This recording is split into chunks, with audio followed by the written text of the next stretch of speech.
What is going on, y'all? It is I, KM Best, and we are here to talk about the OTA over-the-air changes in Marvel Snap for today. So let's jump into what the changes were, and then at the end, we're going to talk about if they open up any kind of new areas in the metagame to examine. I would not have believed this if you told me, but Black Bolt is going to be nerfed. It's going to be going from a 5-cost 8-power card to a 5-cost 7-power card. He was apparently one of the single strongest cards in the Darkhawk Black Bolt deck, affectionately known as only stats, for his ability to enable Stature to be a 1-cost point slam machine. And I personally think this is a bit of an overreaction, as over the past few weeks, we have seen those decks organically drop Black Bolt and Stature as Kitty Pryde came back into the metagame and forced them to run Wave as their turn 5 play of choice, rather than the, I guess, apparently overpowered Black Bolt Stature combo. Because the Kitty Pryde decks can output just so many points, they end up forcing this combo out. And now that the combo's been forced out, it's getting nerfed, I guess. Go off Kings would be how I would say it. Like, you know, sure, if that's what you want to do, go ahead and nerf Black Bolt Stature.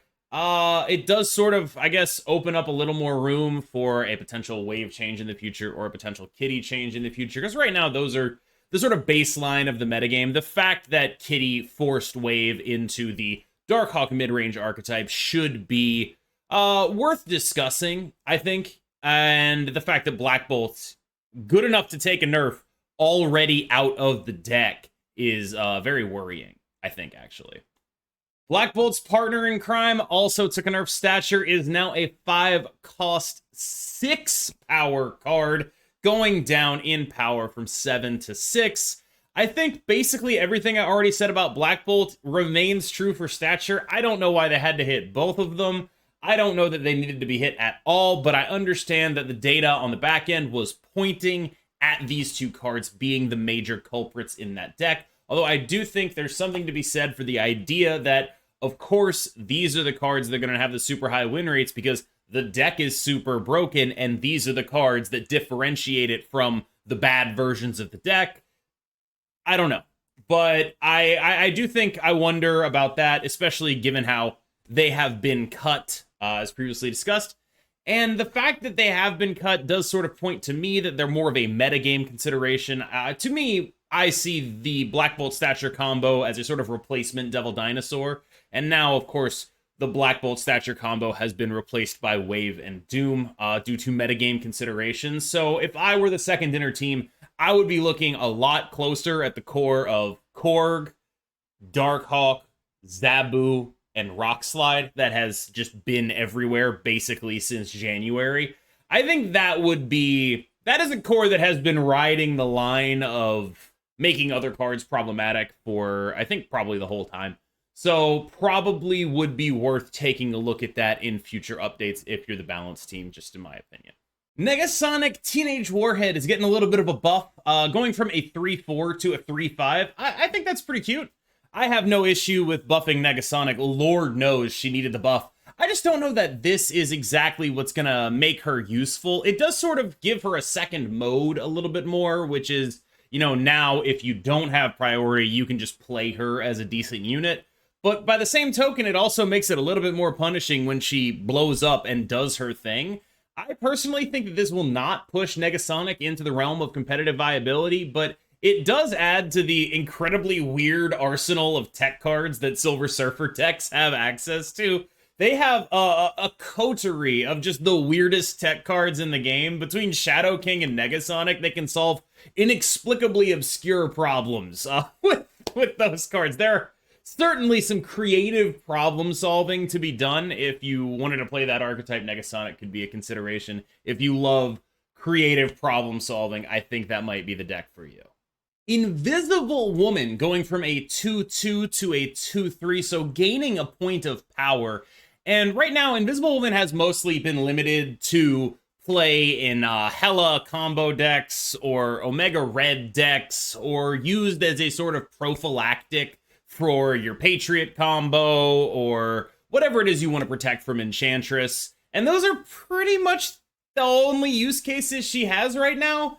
And they said with this buff, they wanted to make her more of a reliable player. And I actually think that Invisible Woman at 2-3 is like kind of a decent card because there are so few actually good 2-cost cards. Like, you end up looking at like cards like Sentinel at C play, and I like Sentinel a lot, but it's still just the 2-3, right? And, you know, I think there's a pretty coherent argument that having your opponent not know what you're doing is actually just as valuable as drawing a Sentinel. So I'd be interested to see if she sees some more generalist play. Just like whenever you're looking for a 2-drop, maybe you consider Invisible Woman now. I think that is the kind of thing that I'd be the most interested in exploring with her. I also think there is potentially some utility with how she works with cards like Bishop. So you play her, you play the Bishop, you play the cards that go in the Invisible Woman, they will flip up and then the Bishop will get the proc. I don't know if that's actually a thing, but it does mean that like a late drawn Bishop could be a little bit of an interesting thing.